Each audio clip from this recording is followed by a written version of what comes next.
In this video, I'm going to teach you how to eat healthy as well as what to eat so you can achieve the kind of body and health you want and more importantly deserve. So let's get started.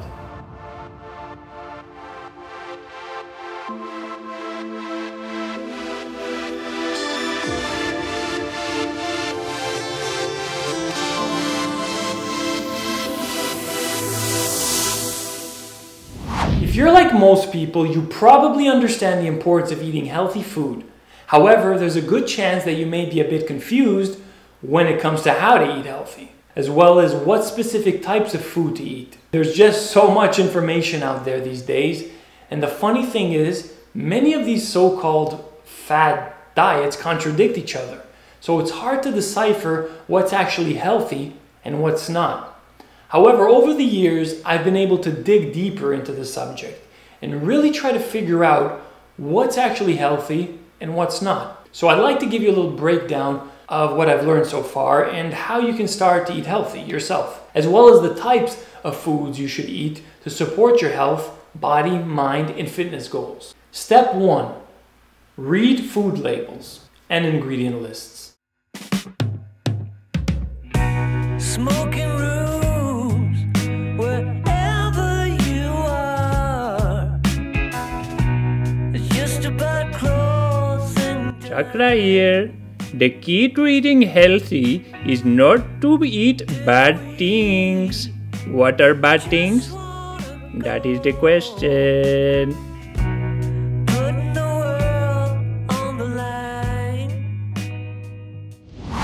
Firstly, you should become familiar with reading food labels and the list of ingredients on each of the packaged food items you purchase at the grocery store. As I mentioned in one of my first videos on how to get a six-pack, it's important to learn how to read food labels so you can properly calculate how many calories are in each serving as well as the macronutrient breakdown. Being able to calculate and be in control of the amount and type of calories you consume throughout the day is an important step to eating healthy and maintaining a great body. Also, you should always read the ingredients list so you can actually see what's in the food you're eating. A good rule of thumb to follow is, if there are too many ingredients that you can't pronounce or don't understand, it's probably not healthy for you. Many packaged and processed food items contain so many harmful preservatives and ingredients that it's definitely better to not consume them in the first place. Stuff like various kinds of harmful preservatives, which can go by various names, artificial food colors, MSG, artificial sweeteners, hydrogenated oils, and high fructose corn syrup, to name a few. Unfortunately, most of those ingredients I just mentioned can probably be found in 90% of the packaged food items at your local grocery store, which is why it's crucially important to firstly become aware of what you should look out for and to also do some research on each of the harmful ingredients.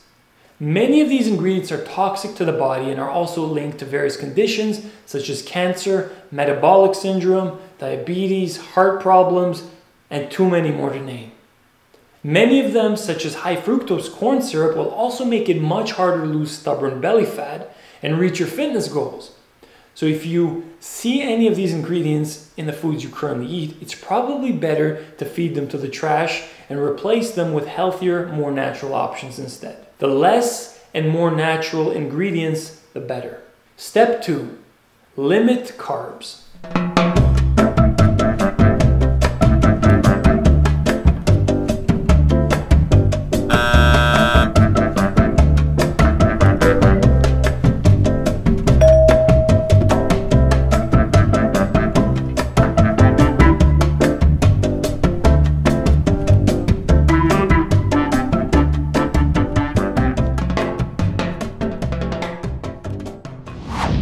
Carbs can be quite a controversial topic in the fitness industry these days, as many fitness experts are proponents of high-carb diets and many prefer low-carb diets, while some promote virtually zero-carb diets. So who's right when it comes to this topic? That, my friends, is the question. I'll probably make a separate low carbs versus low fat video in the future to better explain my personal opinion, as well as some of the history involved. However, I do personally believe that focusing on eating healthier fats might be a better option, but I'll get into that in a second. At the end of the day, did you know that your body doesn't really need carbs anyways, as it isn't even an essential nutrient? That's actually true. Now, you may be thinking to yourself, wait a second, don't you need carbs so your body can convert it to glucose for energy? Well, technically, the answer is no. As long as you have a healthy liver, it'll produce whatever glucose your system needs from dietary fats and protein. You don't need to consume carbs for that. Also, virtually all carbohydrates trigger your pancreas to secrete a hormone called insulin almost immediately after being consumed. Some types of sugary sweet or refined carbs, also known as high glycemic or fast digesting carbs, will usually cause the quickest and biggest insulin spikes, while other low glycemic or slower digesting carbs, such as whole grains or oatmeal, will cause more of a slower and more gradual insulin spike. And if you've watched some of my previous videos, you'll know that insulin is definitely a hormone that you'll want to keep under control if your goal is to lose belly fat and stay lean. Since one of insulin's main roles is to stop your body from burning fat and store it instead, which is why if you do consume carbs, the preferred source would definitely be the low glycemic or slow digesting ones for most of the day. The only exception is immediately after an intense workout. That's pretty much the only time you may actually benefit from consuming more of a high glycemic or faster digesting carb source. That being said, many types of carbohydrates can also promote and lead to inflammation in your body, which can subsequently lead to many health issues and diseases over time. So the point is, it's probably in your best interest to greatly reduce or limit the amount of carbs you consume on a daily basis. Now, I'm not suggesting to cut them out completely, as I do believe there is a place and time to consume and cycle certain sources of carbs in moderation and at the right times. But if one of your main focuses is leading a healthy lifestyle and diet, you'd probably be better off putting more of your focus on quality sources of protein and fats instead. The only source of carbs and fiber you shouldn't really limit are those from vegetables, and it's important to eat lots of them throughout the day. And also a few fruits such as apples, berries, and grapefruit, since they're full of antioxidants and other great vitamins. Otherwise, if you do add some portions of carbs to your meals throughout the day, make sure to opt for the healthier, low glycemic options such as quinoa, brown rice, and yams. At the end of the day, if you don't need it, don't eat it. Step 3. Don't be scared of good fats. Oh! It's just an avocado. Don't be scared of good fats, my friends. Don't be scared to eating good fats. You need good fats if you want to be so pretty and healthy, just like me. Chakra here. As I just alluded to in the previous step, good fats can be a much healthier substitution for most carbs, even though most people were taught to believe fats are bad. Well, they're not, and there's no reason to be scared of consuming them as long as you consume the good kinds. And unlike carbs, fat is actually an essential nutrient that you need to get from your diet. Not just so you can lead a healthier lifestyle, but more importantly, to survive. So trying to cut out all fats from your diet would not only be detrimental to your health and fitness goals, but it could actually be downright dangerous. And the funny thing is that by consuming enough good fats in your diet on a daily basis, you'll actually have a much easier time losing fat. I know that sounds like a contradiction, but it's totally true. And there's also a large number of other benefits to consuming healthy fats in your diet, but that's probably a topic for another video. However, as I mentioned in one of my earlier videos on how to get a six-pack, it's important that you track the amount of fats you consume throughout the day, as each gram of fat contains more than double the amount of calories found in each gram of carbs or protein. So you'll need to make sure that you fit your fats into your macronutrient breakdown and total calories for the day, since you don't want to end up storing that fat by consuming too much of it and exceeding your caloric limit for the day. So make sure you get enough healthy fats in your diet, and just be sure to track how much you're consuming. Step 4. Eat a variety of foods. Pretty good variety of food, but nothing beats eating babies. Eating the same foods over and over again can obviously get boring after a while. But did you know that you can also end up developing some allergies and intolerances to those foods as well?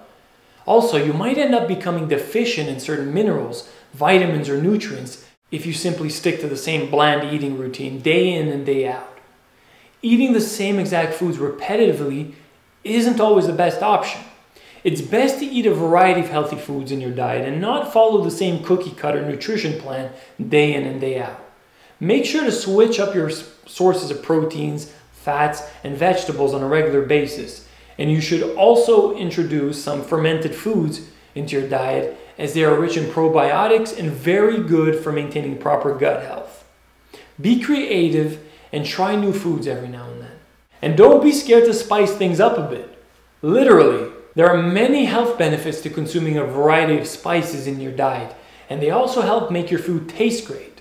So if you're one of those people that eat the same things every day, and I must admit I'm guilty of this too, then it's time to switch things up a bit and add some variety to your diet. Step 5.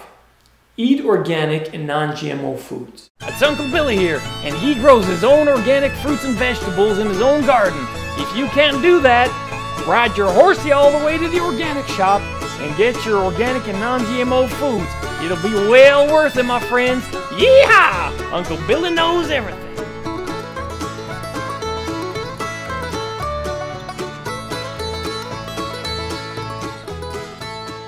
The final step to eating healthy is to try your best to only consume organic and non-GMO foods on a regular basis. Now, I know this might be easier said than done for many of you watching this video right now, as organic food usually costs substantially more than non-organic foods. And some of you may not even have access to a wide variety of organic food, depending on where you live. If you do have access to it and you're able to afford it, you should definitely do your best to try and only consume certified organic foods. If you're unable to currently afford organic food, work towards budgeting some more money aside until you're able to afford it.